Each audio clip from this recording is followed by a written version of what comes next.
on the Albuquerque 80. Between Robin Park. 9655 Philadelphia Eastbound. And welcome to another episode of Behind the Badge, the official podcast of the California Highway Patrol. I'm Captain Blair Hardcastle. And I am Lieutenant Julie Powell. And our guest today is Detective Joey Bravo from the CHP Central Division Investigative Services Unit. Joey, thank you for making the trip up here to Sacramento to talk with us today. Thank you for having me. I appreciate it. So your current assignment is to the Central Division Investigative Services Unit.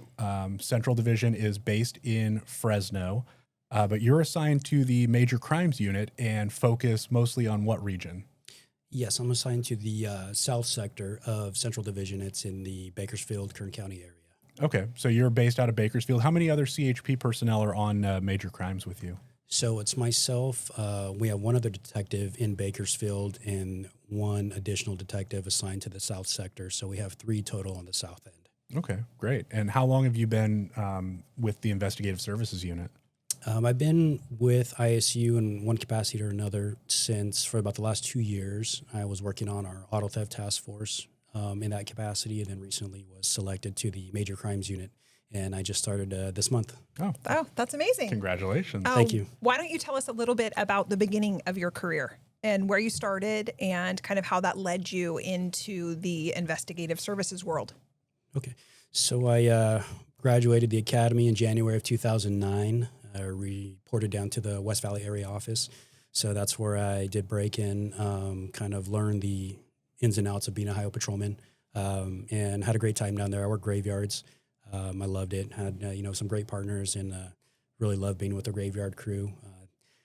While I was down there, I never saw myself really even doing ISU or anything. I thought I would be on graveyards my entire career. Everybody thinks that at the beginning. Sounds familiar. Absolutely. So, I enjoyed it. And then around 2014, I transferred to Bakersfield, and I was able to work with actually another officer who I worked with in West Valley. We paired up on graveyards again. And I think it was just very different than West Valley. Bakersfield has a lot of unincorporated areas, so we found ourselves working in a lot of county roadways, neighborhoods, versus West Valley was a lot of freeways, although they did have some unincorporated. So got to Bakersfield, started my graveyard career over there, did about 5 years. During that time, I got introduced to the Kern County Auto Theft Task Force, who I met one day while we were out. We had actually responded to a critical incident. And, just a couple officers came up to me, and they were in plain clothes and beards, and they offered to help move a motorcycle that we needed to get out of there. And I was like, no, we're okay. We'll take care of it from here, sir. And they're like, hey, we're CHP officers. And I was like, you are? And they showed me their badges. And then, so I got to meet these guys and a great group of guys and really good mentors, and I think that was one thing about Bakersfield. It's a very senior office, but showing up there with only 5 years on the job, the senior officers were always very helpful. They were always offering their phone number, and they said, if you have any questions at all, give us a call. We can help you out. So got to meet the Kern County Auto Theft Task Force, did a temporary assignment with them in 2016. So I had the opportunity to see exactly what it is they do, work plain clothes, and had a blast. And I really get to see that there was just another part of the department that, I hadn't really experienced yet, the investigative side, a lot of the stolen vehicles, chop shops that they were investigating, and then also working with other agencies, local agencies in Bakersfield. So I think after having that experience, my goal became, looking towards investigations and working towards that. So going back to Bakersfield, I started doing what I could to get to that point in my career. I started volunteering to be an AOST instructor. I became a drug recognition expert, started going to training. I was able to be a part of the Honor Guard, which was a really great detail, to be able to, represent the Highway Patrol in that aspect and kind of give back to the community also. I just kept, working towards that goal. And then the opportunity came up for our safety services program in Bakersfield, which handled state property investigations. So the DMV, Department of Agriculture, any state property related crimes, which in Bakersfield there were about 84 state buildings, so there was a lot of responsibility in that area, and got selected to that position. And I think that's really where my investigative career started. So I will say when I met Joey was when I reported to Bakersfield, and you were working SSP at the time, and they introduced us, and I'm like, well, aside from having the coolest name in the highway patrol, Yes. I mean, Joey Bravo is probably the coolest name on the department. Everybody said, hey, this guy, when it comes to investigations, is fantastic. I was like, okay, great. So I actually found that out my 5th day in Bakersfield, freeway shooting on the 58. And do you remember that case? I think you were the lead investigator for this freeway shooting that happened on the 5th of May. And I want to say you had it solved with the shooters in custody within 24 or 48 hours. Yeah, I do. I do remember that one. Yeah, it was 49 hours is what my partner clocked our investigation time at. But yeah, I do remember that case. That was a very important case, and it was a big investigation. It was a homicide that occurred on the freeway, and yeah, absolutely, definitely remember that. So I know a lot of people, when they think highway patrol, they think traffic enforcement, writing speeding tickets, going to crash scenes. Take us through. I mean, this is a great case just because it was solved so quickly, and the suspects have already been convicted and sentenced to prison. Talk about the investigation, how it unfolded, and what you did as the lead investigator to hold those people accountable for murdering somebody. Yeah, absolutely. So I remember that day very vividly. I remember the sergeant who called me on the phone. I was at home. It was after hours, and my phone rings, and we were pretty used to getting calls after hours. Questions would come up. They would need help with an investigation, or it could even be just a traffic investigation, a hit and run or something. They're looking for some guidance. So I wasn't a stranger to getting calls after hours, but I remember I answered the phone, and it was Sergeant Richards, and he's like, "Hey, we had a shooting on the freeway, and it was a murder." So I was like, "Okay, all right, well, we need to start getting ready to head out there." So I got a quick rundown from him. Basically, was the scene safe? Are we able to secure it? And are there any suspects that we know of? So right after that, I start calling our sergeant at the time, is now Lieutenant Alcaraz, and then my partner, Detective Garcia, and I let him know what's going on, and then we just get ready and we head out to the scene.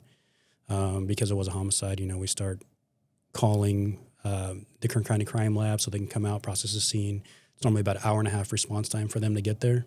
So we try to get them going ahead of time so we can get those things all together. But we showed up on scene, and the patrol officers and sergeant, they had already done a great job. They had secured the scene, started a crime scene log. We had done some trainings at the area. We'd had some incidents, so they knew exactly what to do, and they did a great job. So it makes our job easier once we get there, knowing that everything's preserved for the crime scene team when they get there. And because we worked in SSP, we had our auto theft task force, which was also comprised of several CHP investigators, and they responded to the scene. We had worked with them before, and they were just a great resource for us to have some extra bodies with some investigative knowledge, and they would come help us out, and they did a great job. So we get to the crime scene. There's some officers from the Bakersfield Police Department there because it was a shooting, and they have a unit there called the Special Enforcement Unit. So they're a gang unit is what they're commonly referred to. They were out there, just because of the nature of the crime, they want to see if there's any gang activity involved. So we began investigating it and working the scene. We're out there for several hours with our crime scene teams and taking photos and analyzing evidence. We had some casings on the freeway. We had a vehicle that had been crashed, and we had a witness who remained on scene. So, once we get there and have our briefing and delegate tasks, there are a couple of things that we split up and we need to do, just like a crash. You got your officer handling your crash, somebody's doing your 180, somebody's doing traffic control. So very similar in the major crime investigations. So we worked through the case, and, it took several hours. We want to make sure, we only have one chance to preserve this evidence and collect it properly and photograph it. So it takes time. And during that time, we conducted interviews of our witnesses on scene, and we're able to gather some information. And then at the conclusion of the crime scene, we had kind of a general idea of what happened, who our victim was, and, some information to work off of there. So that was on the 5th. So the following day, based on some information that we had from witnesses, we believed that our victim was possibly at a local shopping mall the day before. So I responded to the mall along with another investigator to see if there's any video. So we go there, meet with the security, and start canvassing for surveillance footage. And we end up locating some surveillance footage of our victim and what we believe to be our suspects. And right now, all we have is video. So we obtain, all the video that we have of the incident. And because we're working with Bakersfield Police Department and they believe it possibly could be gang related, we didn't know yet at the time. We met with them, showed them the images of our suspects, and immediately they knew who they were. They were familiar with our suspects. They were members of a local gang. And so, now that was probably within about 24 hours of the incident, we had them identified. But, there was still work to do. We still had to establish them as our suspects involved in this crime. So we met with them. We met with the Bakersfield Police Department, and we started doing some follow-up investigation, and we ended up getting some digital evidence that showed our suspects at the crime scene during the time of the crime, which coincided with witness statements, with the surveillance footage that we observed. So we had what we believe probable cause at that time to author some search warrants and arrest warrants. In these investigations, there's a lot going on. So fortunately for us, because we had been working with Bakersfield Police Department, their sergeant was a prior homicide detective. He understood, the amount of work that we had ahead of us and the paperwork we had to prepare. So, they offered the resources as far as the apprehension portion so that we could focus on the investigation itself. So once the search warrants were signed off by a judge and the arrest warrants, that was Saturday. There was a large contingent of Bakersfield police, SWAT, and gang officers went out and served several search and arrest warrants for us, and they were able to take our suspects into custody without incident. So that was a good thing. There was no issues, and then we were able to focus on the search and locating any evidence consistent with our crime that we had. So that was a huge help for us, and we were able to bring that phase of the investigation to a close. We had our suspects in custody, but we still had a lot of work ahead of us. Still had to do interviews. We still had to do digital analysis. We still had firearms evidence that we had to have analyzed. So, and that all takes time. But we just continue with the investigation. Ultimately, our suspects went to a preliminary hearing. They were held to answer. Then a little while later, it went to trial. And, a jury decided that they were guilty of the crime that we believed they had committed, and they were sentenced to life in prison with some gang enhancements, plus an additional 30 years. Excellent. Well, and it really speaks so much about how important it is to have those positive collaborative relationships with allied agencies, because law enforcement is absolutely a team sport. Yes. No one person can do everything alone. And I noticed that, especially when I was working in Bakersfield, the relationships between the allied agencies and CHP there is just, it's so strong. Yeah, absolutely. I think that's one of the things that I really like about working there. We have a great relationship with Bakersfield PD, with the Kern County Sheriff's Office, and with a lot of the other agencies around the surrounding areas. Like, they're always one phone call away. They call us for assistance when they need it. We can talk to them. We've worked with them from patrol in the area to now they're all in detectives, or they promoted and they moved on. So it's just a great resource. And I think, we all wear a different uniform, but we're all working towards a common goal of, keeping the community safe and giving them that best service we can. Absolutely. So what I mean, obviously we've talked about homicide. In your role in the major crimes unit for Central Division, what are the types of incidents that rise to the level where your unit is called in to investigate?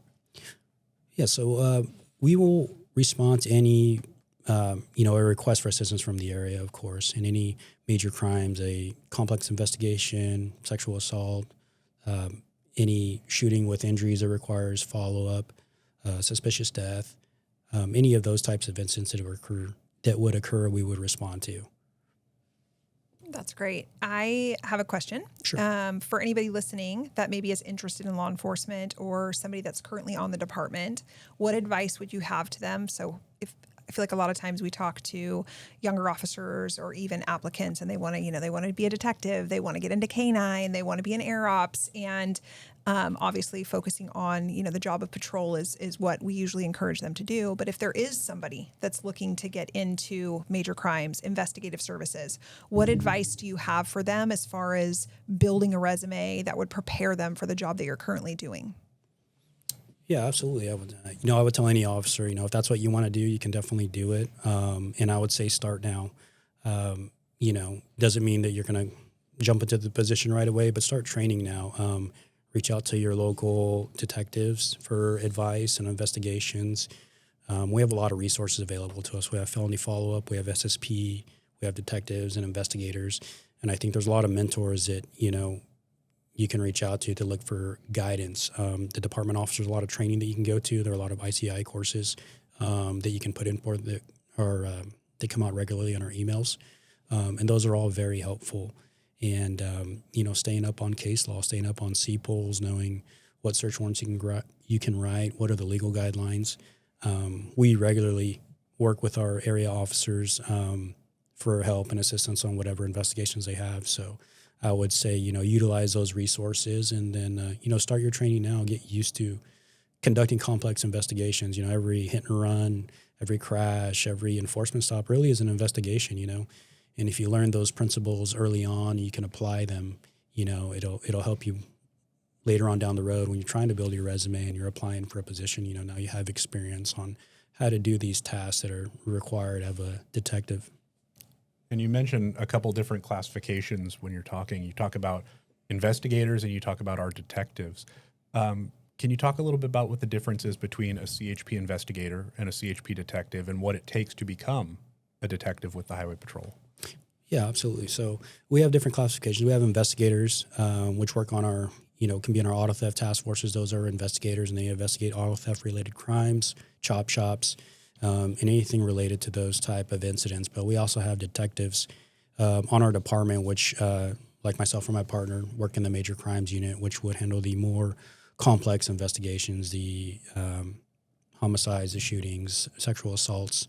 And I think what's unique about our department is our detectives go through a certification process. So there's like approximately 200 hours of training that you are required to attend prior to. There's a shadow phase where you work with a senior detective, and they guide you along the process of, how to manage a crime scene, how to manage a caseload, how to prepare a search warrant, all these things that are really important when you become a detective to know how to do and really be proficient at. So I think it's a good, almost like an FTO phase to get you to that detective so that when you become a detective, you're proficient in these tasks and you're able to do it. Is there any length of time that the department wants to see you be in that investigator role before you move into the detective role, or really it's based off that training?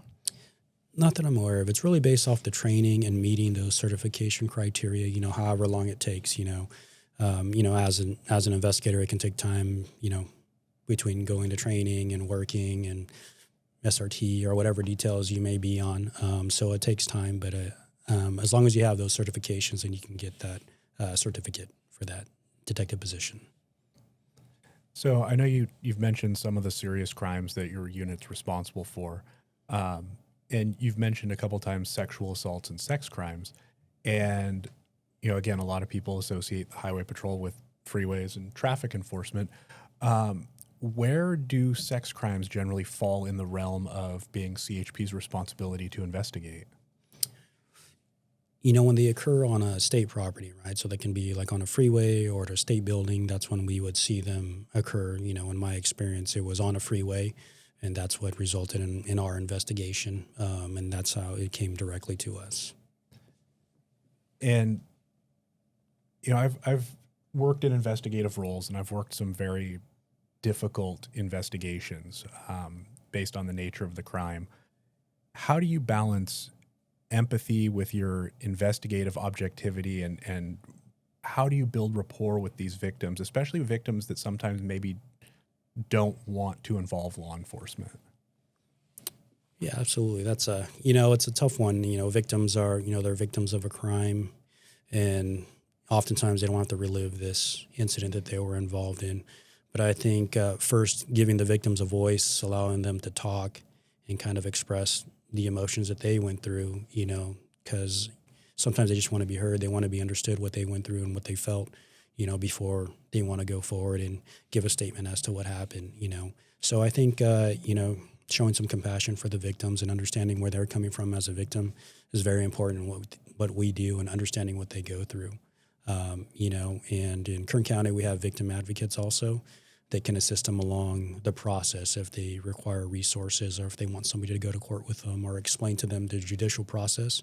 That's another resource that we have that can help them out as well. Just another example of working together with different entities in the community.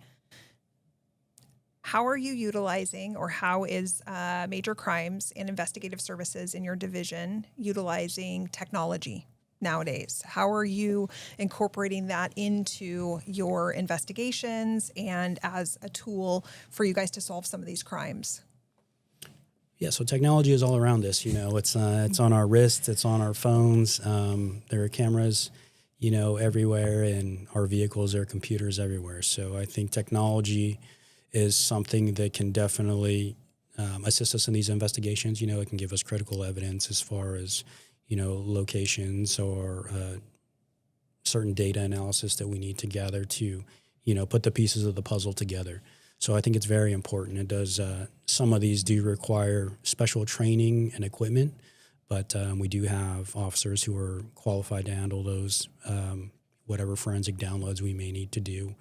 And, in the event that they're busy or we're not able to reach out to them, obviously we have other resources that we can use with allied agencies, which is very helpful. But technology is all around us. I don't think it's going anywhere anytime soon. It's only advancing, So, but it's definitely a tool that can benefit us in investigations.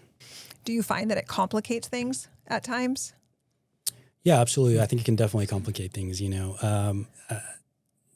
With technology, I think it's important to stay up to date on the new legal requirements, staying up to date on case law and what is available for you to download. How long can you retain this information? What new privacy data requirements are coming down through the judicial system. So that's why I think it's important to continue to stay up on case law, always be aware of, your legal guidelines. We have resources like CPOLs that we can use, but I think that's where, the complication portion can come in, and it does require an expert, so like Right. I said, if somebody's not available, it takes time, and sometimes the amount of data that you can get in, a piece of equipment like a cell phone can be so large, it'll take a very long time to analyze. To sort through, yeah. I can imagine that. Yeah, I think so many people think, you go to the police academy and you're in the police academy for this many months, and then from there on, now you're a cop for the rest of your career. There's always so much continuing education and continuing training. The law is constantly evolving. Standards and best practices for law enforcement constantly evolving. I know, I was at the academy 20 years ago.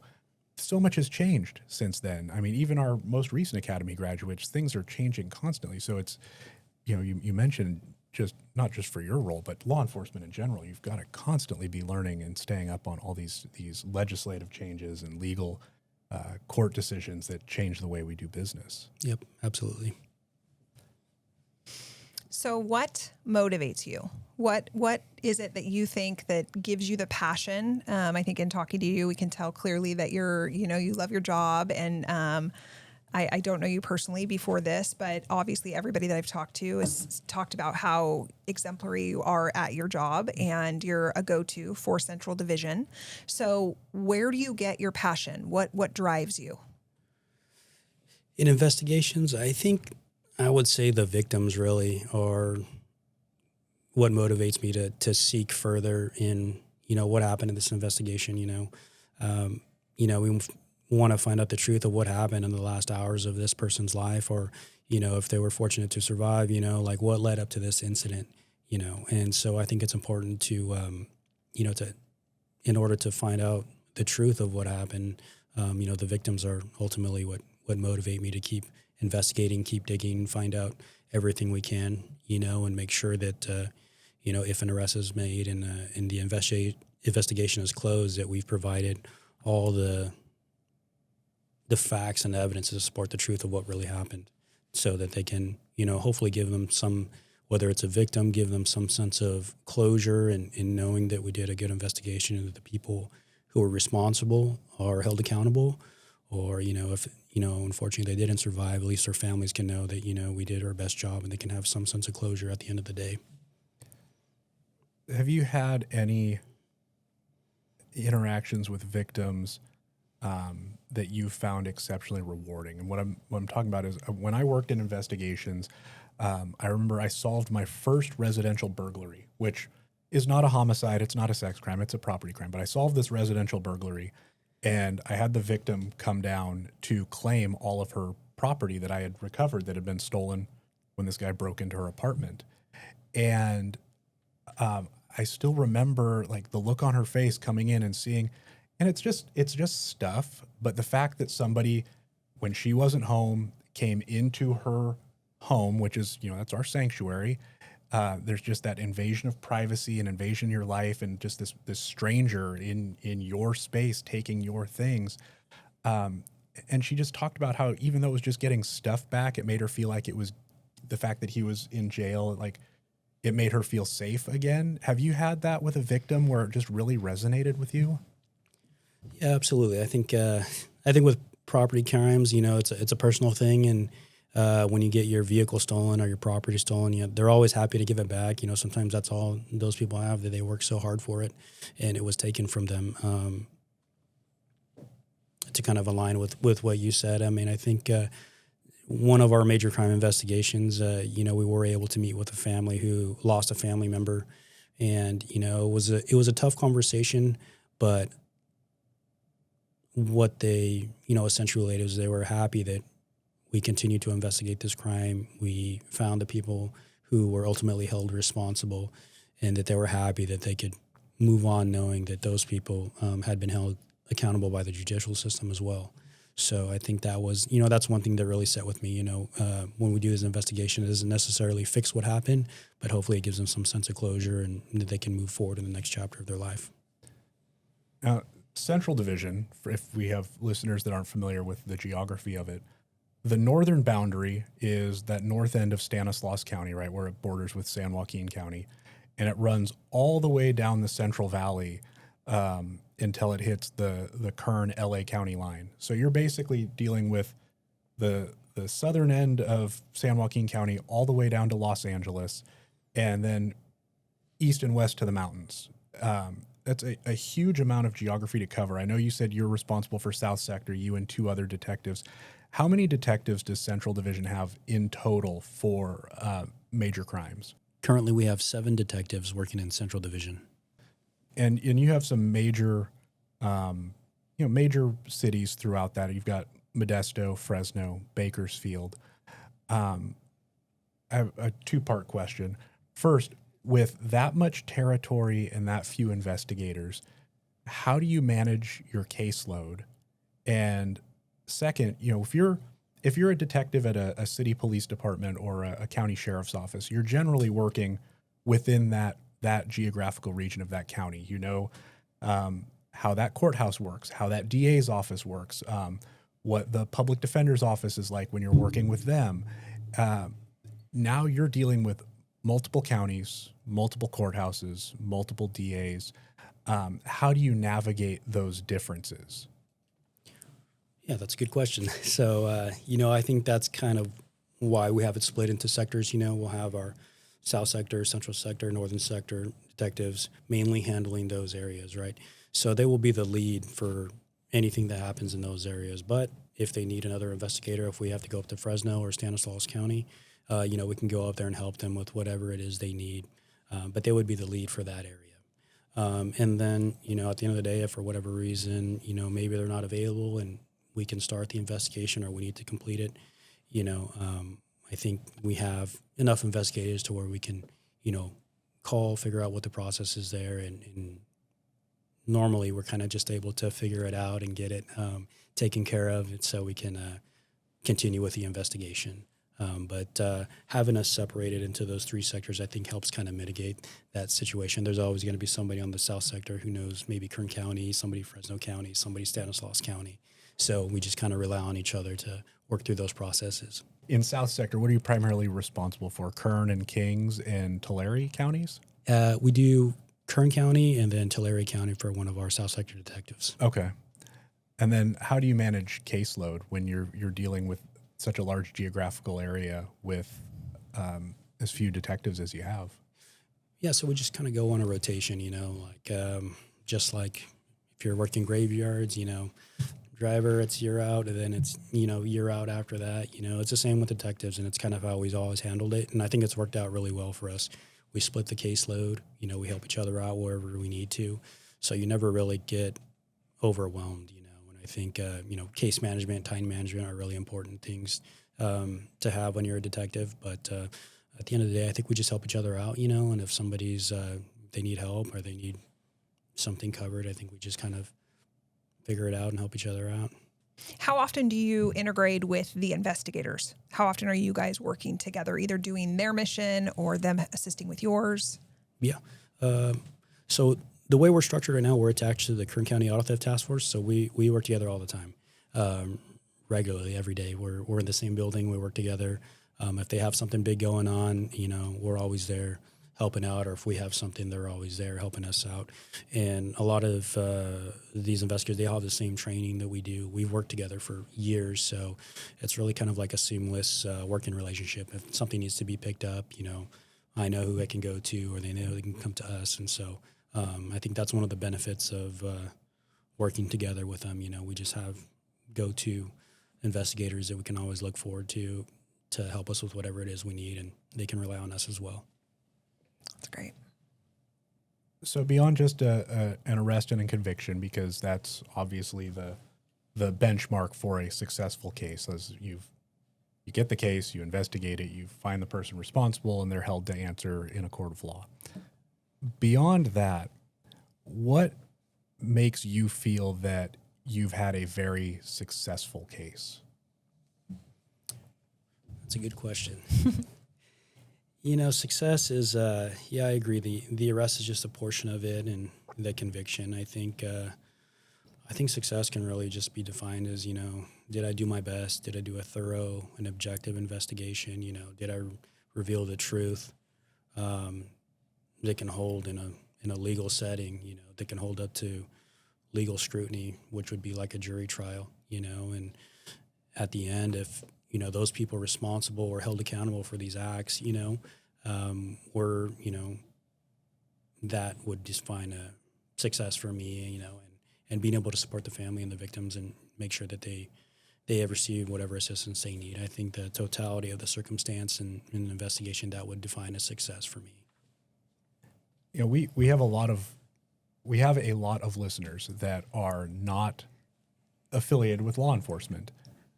If, unfortunately, one of them were to be the victim of a crime, what is your advice to somebody on how they can help you as a detective to solve their case? I would say, if you are a victim in a case, understand that, we are there to help you. We are there to hear your side of the story. We are also there to gather as much facts and evidence as we can. And we don't mind sitting down with you in a controlled setting and talking about exactly what happened. But ultimately, our goal is, one, to help. We're there to help you. So anything you can do to help us, whether it's, remembering what happened, providing us with specific details and facts,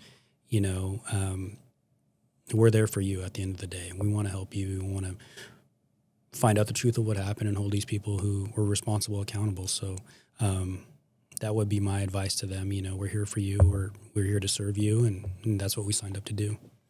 I know that there's another case that you guys picked up right before, a few months before I transferred out of Bakersfield. So a call comes out. It was a graveyard patrol officer of some debris on fire on the shoulder of the freeway. And when they get there, the debris that was on fire was a human body. Whatever happened with that? Yes, so that case has not been adjudicated yet, but what I can tell you is that that was a collaboration with us and the Los Angeles County Sheriff's Department. It was about a 2-year-long investigation, and an arrest was made in that case. But that's still going through the judicial system right now. I think it goes to speak to how these crimes do end up being CHP's responsibility. I mean, I feel like everything can happen on the freeway. Yeah. And does. Did you ever have ISU dreams? Did I ever have ISU dreams? Like dreaming about people from ISU? No. Oh, no. No, like having a beard or wearing plain clothes? No. Well, so I did for a while when I was in Santa Rosa. I was the felony follow-up officer. So I got to do the plainclothes thing. A beard is not really my look. It I could see that. does not look good. And then I actually, speaking of collaboration, I did 6 months loaned to the Petaluma Police Department as doing property crimes investigations, paired up with one of their detectives. And what was so great about that, like you said, you develop these relationships with your allied partners, so that when that program ended and I went back to patrol, if something happened in South Sonoma County, I had all these resources from Petaluma PD that it was great collaboration, and we solved a lot of great cases together. So, yeah, but beyond that with ISU, my career took a different turn, and now I'm doing podcasts. Well, I mean, that's the pinnacle. All right, so we had made some jokes about the beards, and we do have people in investigative roles that do plainclothes work. What is your normal everyday attire? I mean, you look sharp today. Dashing. Thank you. I do like the blue and gold theme. It's very CHP. In my role, we wear suits or we wear a BDU uniform. It just depends on the nature of the investigation. Down in the Central Valley, the elements I think play a big part in what we wear over there. In certain investigations, we'll be in plainclothes if that's what it requires to conduct our investigation. Effectively. Sometimes we'll be in plainclothes, but for this particular incident, this homicide, I wore a suit. Just like we would wear to court. And for interviews, we're in a suit also.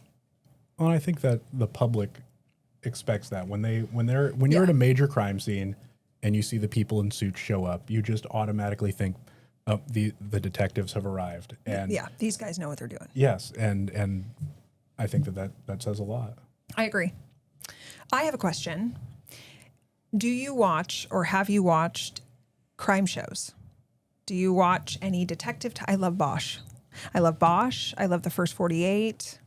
What else? I like a lot of, that type of show. Do you watch murder those? shows? Yeah. Murder shows. Yeah. Absolutely. I'm guilty of it. I know. The First 48, any documentaries that come out on Netflix, they're just interesting to me, and some of them recently have, retired detectives, and they talk about cases that they've worked, years ago and how they worked their way through the cases. So I always thought it was really interesting.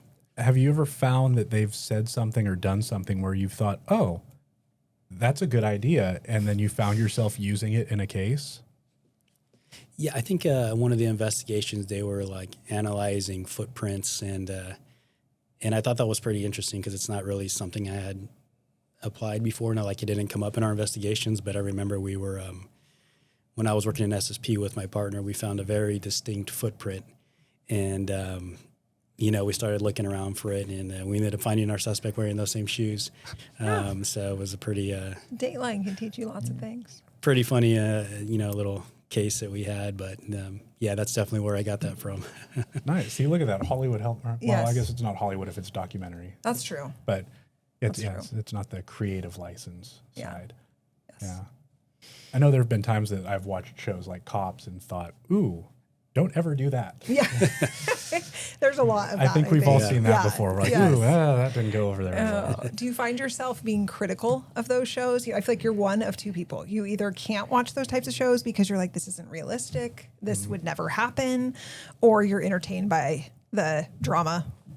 Like on Cops. Yeah.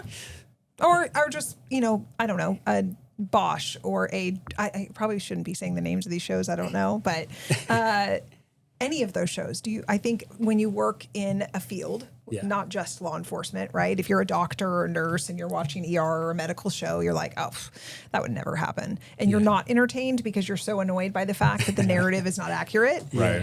Or you're just somebody that doesn't, isn't bothered by that. I feel like that's been my experience. Like I'm not bothered by those things. I'm entertained usually, but I think some people get turned off. Yeah. Yeah. No, definitely entertaining.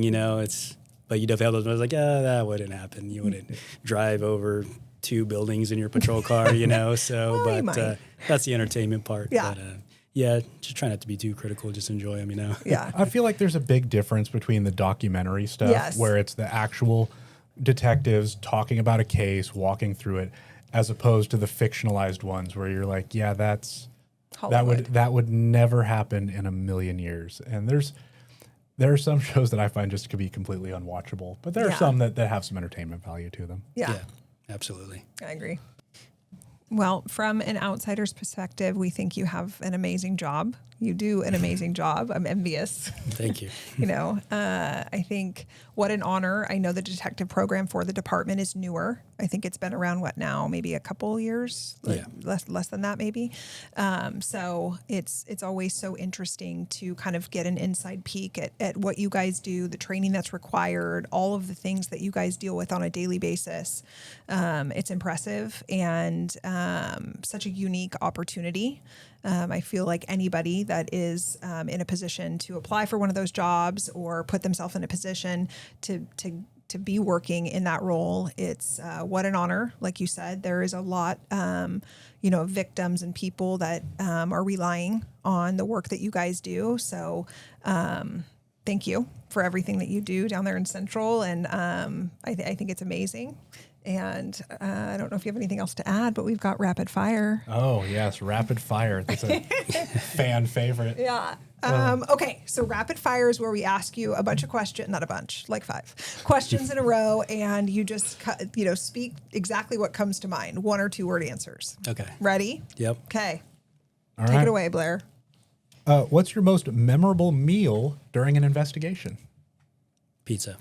Pizza in a patrol car, in an unmarked car. I'm assuming that's impressive. Or Yeah. not in the car. No, it was at the end of an investigation. It was a long day. We had a great sergeant. He noticed that we hadn't eaten because we started early, and it was probably like 9:00 at night. We were just debriefing everything. So, he was awesome. So he went and ordered a bunch of pizzas, and while we debriefed and worked on our plan for the next day, we just got to share some pizza at the end of the night, and that was probably the most memorable one. Usually it's just drive-through, going back and forth one place to another. I will say one of the things I miss most about working in Bakersfield, so many good places to eat. What's your Yes. favorite? I don't know. Can I endorse a brand on? I don't know. on the podcast. Okay, maybe not. I don't know. That's probably frowned upon. There are so many good Okay. restaurants in Bakersfield. Okay. Yeah, absolutely. I agree. Well, good to know. My uniform's got a little snug working down there.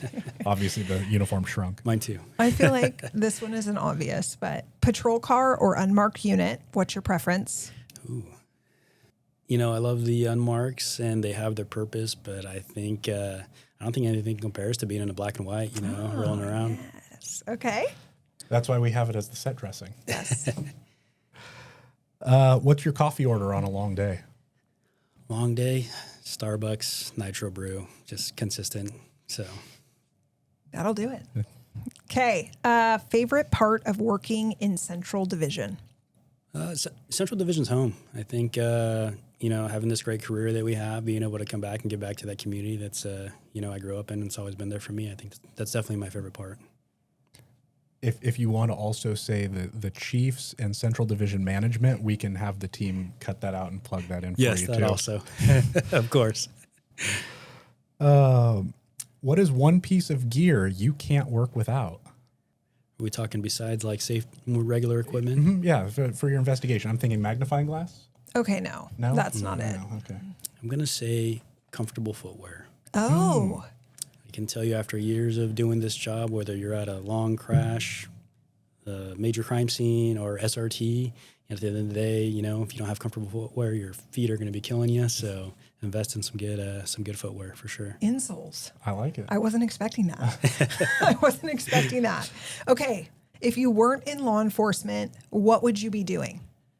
I'd like to think I'd still be some kind of first responder, maybe a firefighter or something like that. But that's a good question. It's hard to, after doing this job for so long, I know, it's hard, right? hard to Envision imagine doing yourself something else. anything. I know. I know. That one surprisingly, it stumps a lot of people. Yeah. The what would you do if you weren't doing Not this? Blair. Doesn't stump Blair. No, I already know. episode 1, it stumped everybody. It stumped the commissioner. I Nobody feel knew. like in the comments Nobody section, knew. no one was stumped. Okay. Okay, well, that is all that we have for you. And thank you so much for joining us today. What an honor. And I always think it's great, everybody, to get an insight for all of the different things that our department does across the state. So this was a great window into major crimes and the investigative services unit. And thank you again. And I know you guys have a relationship from when you worked at Bakersfield. I've worked from, all across the state in so many different roles, and you are probably one of the most tenacious and hardworking criminal investigators I have ever met. So thank you so much for making the drive up from Bakersfield. Thank you for joining us. Thank you for educating the public on what the role of major crimes does. And thank you to all of you for listening to another episode of Behind the Badge. Make sure that you follow us and like us on YouTube, Spotify, and iHeart. Also check us out on social media, and we'll see you at our next episode of Behind the Badge, the official podcast of the California Highway Patrol.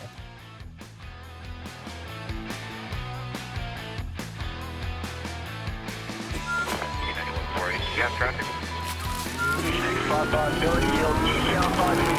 Multiple units, 83 and Rockland Park.